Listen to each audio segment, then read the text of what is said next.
Welcome to the 27th episode of Squash Bites.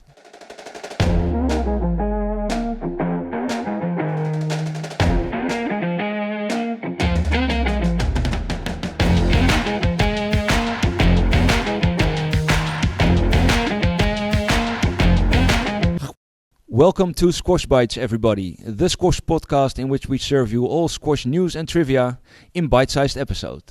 And welcome, Maaike. Maaike. Thank you, Daniel. I tried to pronounce it in the English way, Maaike. Failing so badly. Yeah? Stick to Maaike or Megan. I don't care. Maaike or Megan. Well, okay, Megan. In this week's episode, we have 5 subjects that we can talk about. 5 big things going on in the squash world right now.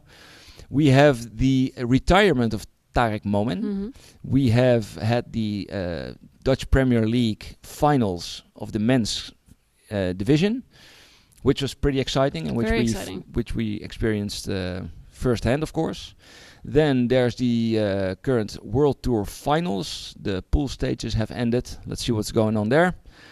I want to talk to you, especially you, about a little initiative unfolding itself in Holland about women's squash. Mm-hmm.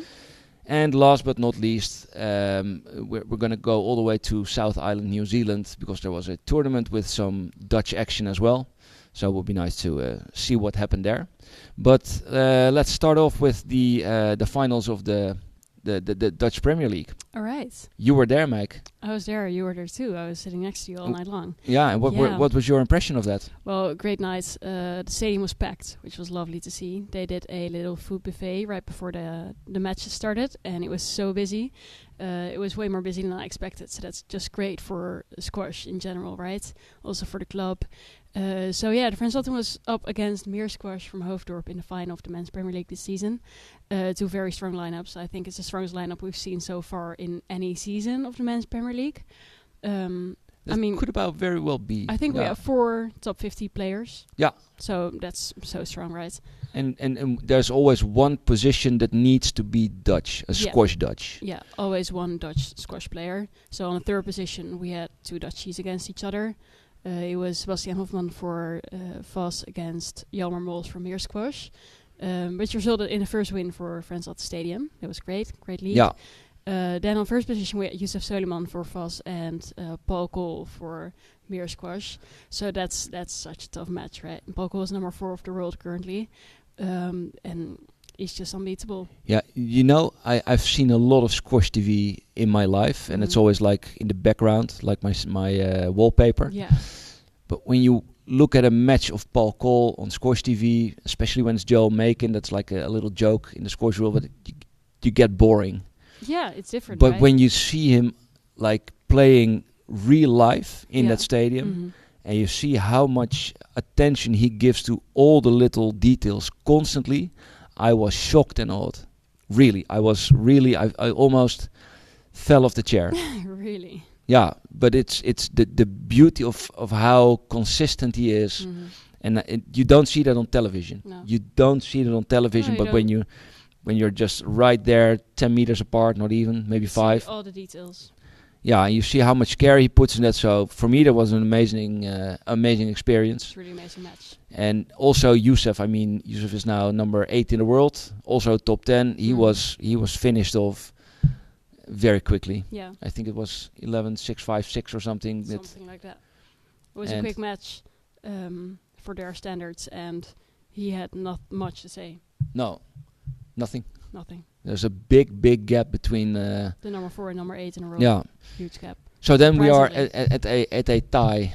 Yeah, so it all depended on the last match of the night, which was going to be the most exciting one probably. Juan Vargas for Vos playing against Jonah Bryant from Meer Squash. I was pretty amazed by the level as well. To be fair, beforehand, I expected Jonah Bryant to take a relatively easy 3-love win. Turned out to be a much tougher 3-1 win for Jonah Bryant. But yeah, amazing match. Enjoyed every single second of it. Yeah, well, I've been a fan of Jonah Bryant since he was like 12 or 13, or when I started commenting on the British tournament. So I know what he's capable of, and I'm following him with a little bit of extra interest. But you're also friends with Juan Vargas. But I'm also friends with Juan Camilo. Yeah, and the thing is that Juan played so well in that first game. I think he did not expect it. I actually know he did not expect it. He said Jonah was far more within reach than he thought on forehand, which is like a bad way to start a match. Yeah, because you kind of think your opponent is better. But that first game really gave him he played so well. Belief. It was and he made Jonah turn constantly very uncomfortably. And of course, Jonah's 19, and he had the whole season in which he overperformed. So he's probably very tired.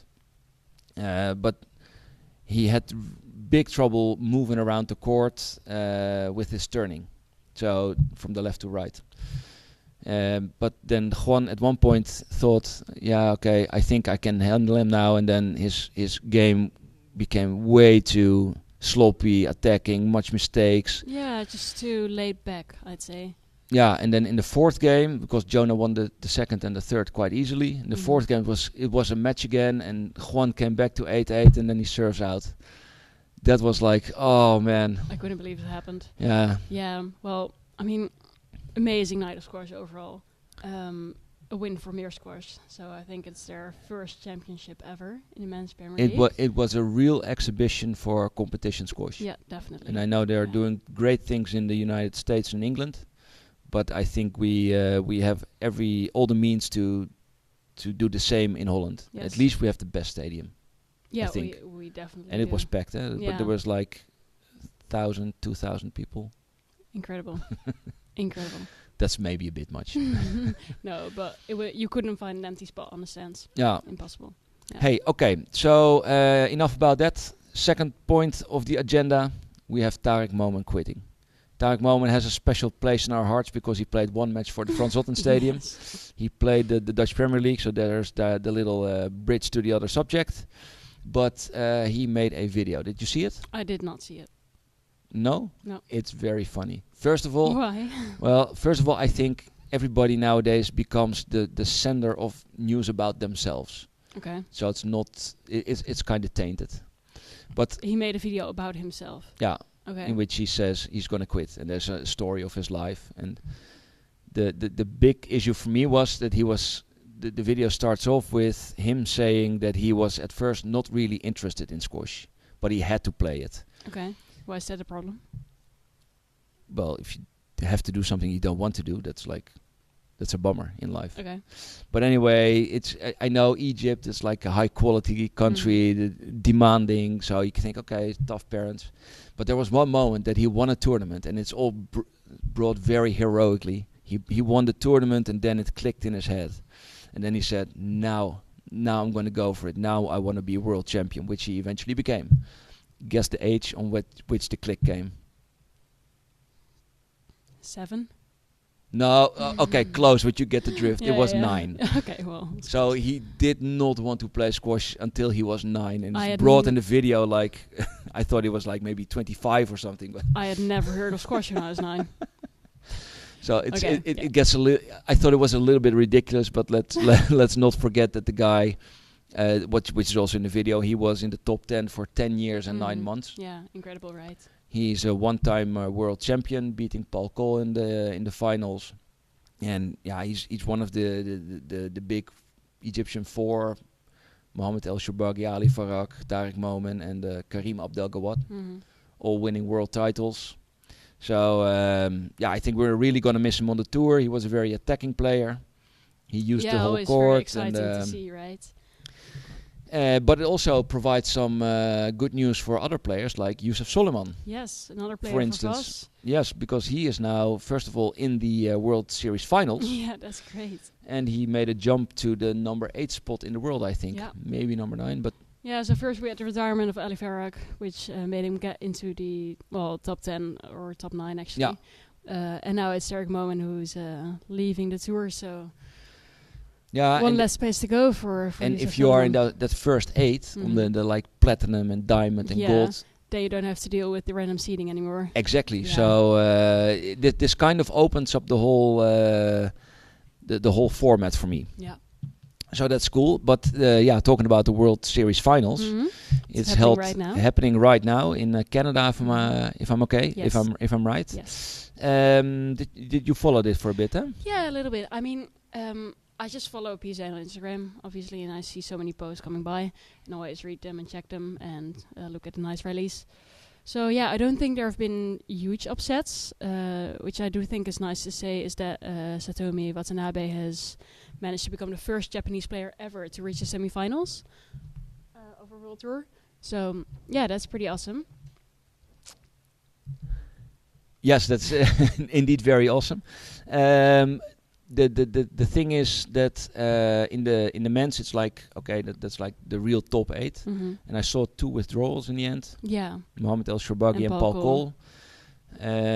But in the women's we had a withdrawal on forehand from Shabini, El Hamami, El Shabini, and Orfi. Yeah. So that also opens up the playing field. Yeah, it does. Safi Siva Zagari. Oh yeah, Siva Sangari Subramaniam. And indeed Satomi Watanabe, Olivia Weaver, but she's number 4 in the world. She's like anyway. top. Yeah, so it's more Amanda Sobi who's managed to get a spot Amanda now. Sobi coming back, Tina Gillis there, so that's just one Egyptian. Georgina Kennedy. Yeah, only one Egyptian. That's crazy. And so that's for the it's for the whole for the dynamics. It's really nice to give European players a chance as well. So now we have a the semis is Watanabe, she made it. Gohar, Weaver, and Kennedy. Yes. And in the men's, it's Elias El Shorbagy. No. Not El Shorbagy. No, he dropped out. Oh yeah, of course. You mean Asal? Asal. We've got Makin and Abdel Gawad. Yes. So pretty strong chances that we will have an Egyptian winner there. An Egyptian winner again. Probably, yeah.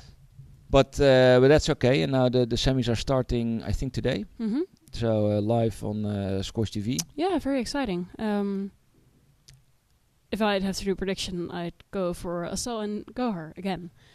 But unfortunately, I'd love to see some other players win the tournament for once, and especially since this is the finale of the season, would be nice to just wrap it up a bit differently than usual. But I don't see. I hope Weaver is gonna show herself to be able to win something like this and beating Gohar. That would be fun. Gohar's not gonna lose. Like a big positive influence for the American squash scene. Definitely. Okay, well that's a very big tournament. Yes. Not ended yet, but will be soon. But there was also a very small tournament all the way around the world. Yeah, it was a PSA Challenger, wasn't it, in New Zealand? Yeah. 2 Dutch players joining, so we had Sam Gerrits and Rowan Damming, both very active on the PSA World Challenger. Yeah, some just started, eh? Yeah, I mean, I think he's already been on there for like 2 seasons at this point, but Rowan has been for like 4 or 5. I think his career started when he became World Junior Champion. Yeah, I think even before. I think when he was like 16. 16, he already said, "Well, I'm going to do this." Yeah. He knew that from a very young age. But yeah, so Rowan Damming actually managed to take the win in the tournament in New Zealand. He overcame Elijah Thomas from New Zealand, just like last year. Actually, they played each other last year in the same tournament, same final, and was the same result, 3-2 to Damming. Yeah. Yeah. So and he was 2 love down, eh? Yeah, I think so. Yeah. Yeah, I think 11-6, 11-9, 9-11. Great comeback. So he managed to repeat last year's results. So good for him. I think Sam Gerrits managed to reach the semis. No, quarters. But he was seeded 8, so it was not. So he did not disappoint, but he did also not. No. So, all right. Well, but congratulations, Rowan. Definitely. Yeah. No. And then, Michael, let's talk to conclude this episode. Let's talk about women's squash. Yes. Here in Holland, I have the idea that it's not going too well. There's like a big threshold for women to step over in order to become a squash player. Yes. I mean, once they get on court, they don't go back to another sport. Right. They stay on court, but it's just a very big step to actually start playing squash. Yeah. Now, so you are a Dutch woman. I am. A Dutch girl, like in between somewhere. What do you think is the reason for that? Why is it so hard to make that first step? I think squash is just a difficult sport in general. Like, the ball doesn't bounce. People get misinformation. They think they need to play with a yellow double dot when they go on court, even though there are perfectly there are loads of other balls like the blue ones that bounce a lot more, that make the squash a lot easier and more fun for beginners, right? But clubs don't really inform beginner players to use an easier ball, and therefore they go on court with the yellow double dot and they're like, what's this? Why doesn't it bounce? And they have no rallies and it's no fun, and then they don't return. And might there also be like a mental aspect? Maybe the fear of losing, or that it's easier for guys, or not sure. I mean, you've got that in every sport, right? But I just think so, yeah. There's not enough promotion for the squash sport in general in the Netherlands. Like, some people barely even know about it. So then it's a good thing we have some very enthusiastic ladies here in the country. Exactly. One of them I want to call is our national coach, Chanel Erasmus, who is actually a sort of a big name in squash in general. Yes. And also Megan, your identical name twin. Wow. Who is a player of the Dutch team. Yeah, so Megan... Just as you, by the way. Just as so basically, are you like confused a lot of times? Yeah, basically, all the time. No, so Megan van Drongelen and Chanel Erasmus have paired up and actually set up a great initiative to stimulate women's squash in the Netherlands. Yeah. So basically what they do is their business is called ERA, and their goal... ERA, yes. Like ERRA? ERA, yes. And what does it stand for? I don't know. That's just the name. And basically their goal is to, get more women to play squash. Yeah. I was talking to Megan on Sunday, and I know that they have some big names contributing, which they already... I don't want to give it away too much. I want to keep the reveal or the of the surprise to themselves. But some big names. And of course, Megan plays for Utrecht. And for Utrecht also is playing, for instance, Sarah Jane. So that's like, or Alicia Mead. And they're actually planning to do stuff, I understand, at the Dutch Junior Open, which is not coming weekend, but the weekend after. Yes. So exciting news, and we will be promoting that for them. Without them asking to do it, but just because we support the women's squash as well. Yes, especially for you, Meike. But let's see what comes out of that. If we have news about that, I will put it in the little subscription on Spotify, and I've switched to YouTube now as well. Wow. Posting the episodes on YouTube, which is a drag. But I will do it anyway, and then I hope to spread the word a little bit. Yes, perfect. Okay, Mike, that was it. I think we have nothing more to say for this week. We're done. We just thank everybody for listening again, reminding them to press the like button, subscribe, and to do everything they can to promote Squash Bites and to spread the word. Ciao. Bye-bye.